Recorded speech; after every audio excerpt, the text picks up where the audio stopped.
Olá, eu sou André Roncalha e este é o Comentário Econômico da Semana.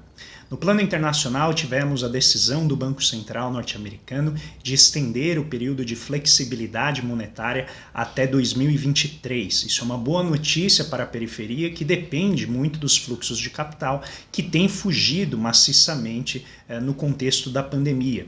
É uma das maiores fugas concentradas que nós temos registro na história recente e certamente isso diminui as chances de o dinheiro fugir com maior intensidade, muito embora não garanta. A segunda notícia é que os efeitos da pandemia sobre a economia mundial vão ser possivelmente mais intensos do que o previsto, cerca aí de uma queda de 6 a 7% em 2020.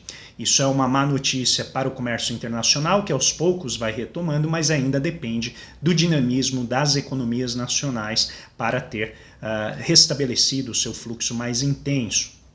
No plano nacional, nós tivemos nessa semana uma série de frituras. A primeira delas foi o programa Renda Brasil, que é um programa que seria o novo Bolsa Família, um novo rótulo para o Bolsa Família, e Bolsonaro então proibiu a equipe econômica de falar, isso dando um cartão vermelho ao secretário do Tesouro, Valderi Rodrigues, que não apenas mencionou o Renda Brasil, como sugeriu o congelamento das aposentadorias por 2 anos. Além disso, Carlos Costa, secretário de Produtividade e Desestatização, Produtividade, Emprego e Desestatização, pediu demissão, sendo mais uma baixa na equipe de Guedes. Com isso, Guedes vai perdendo poder dentro do ministério e dentro do governo, e isso coloca em xeque a possibilidade, a efetividade de o governo encontrar um rumo fiscal para o período pós-pandemia. Nesse contexto, o Banco Central jogou agora em favor do governo na sua última minuta da reunião desta semana, em que a autoridade monetária decidiu manter a taxa de juros estável em 2%, seguindo as expectativas unânimes do mercado quanto a isso. E na minuta, a autoridade monetária apontou a importância do controle fiscal e da aprovação de reformas, encampando junto agora a Guedes a necessidade, a imposição de o Congresso acelerar a discussão e aprovação dessas reformas sob pena de um desarranjo fiscal e insolvência da dívida. É uma medida curiosa do Banco Central entrar dessa maneira, alegando vamos dizer assim, a ancoragem das expectativas usando o fim do mundo como ameaça, sendo que exatamente a elevação da taxa de juros, que é a medida, o instrumento que o Banco Central tem para controlar a inflação, tem um custo fiscal muito grande. Então, ao elevar os juros, o Banco Central pode acabar precipitando exatamente aquilo que ele quer impedir, que é o descontrole fiscal, que vai levar o governo a se endividar ainda mais por conta do pagamento dos juros da dívida, e isso, por sua vez, joga gasolina nesse fogo.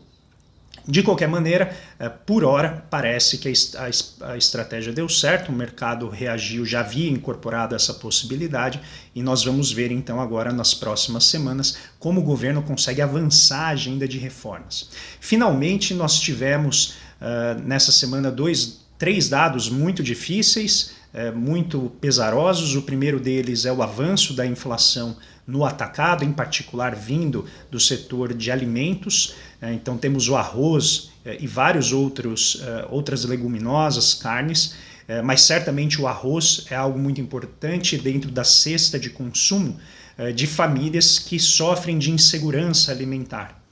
E esse dado saiu recentemente num estudo do IBGE mostrando que aumentou em 3 milhões de pessoas o número de famílias, o número de pessoas que sofrem alguma insegurança alimentar no Brasil, e isso é bastante preocupante porque o arroz é muito importante na cesta de consumo dessas famílias. Além disso, o Pantanal arde em chamas sob o peso, como eu brinquei na minha coluna, insustentável leveza da fiscalização do IBAMA, que tem tido dificuldades em emplacar a sua fiscalização de uma maneira efetiva, e isso, evidentemente, acelera a degradação ambiental que nós estamos vivendo, para além daquilo que é o ciclo natural do próprio cerrado. E isso é importante destacar porque nós estamos num momento exatamente em que o governo inicia a segunda etapa dos auxílios emergenciais com metade do valor e 6 milhões de famílias a menos. Então a gente está falando de uma medida que tem trazido dificuldades não apenas na esfera social, como na esfera ambiental. E isso, em última instância, é resultado, né, do processo de austeridade que o governo vem implementando em suas contas, em que em 2021 tem tudo para seguir a mesma trajetória de cortes. E isso, evidentemente, impõe severos riscos à qualidade da nossa democracia e da coesão social.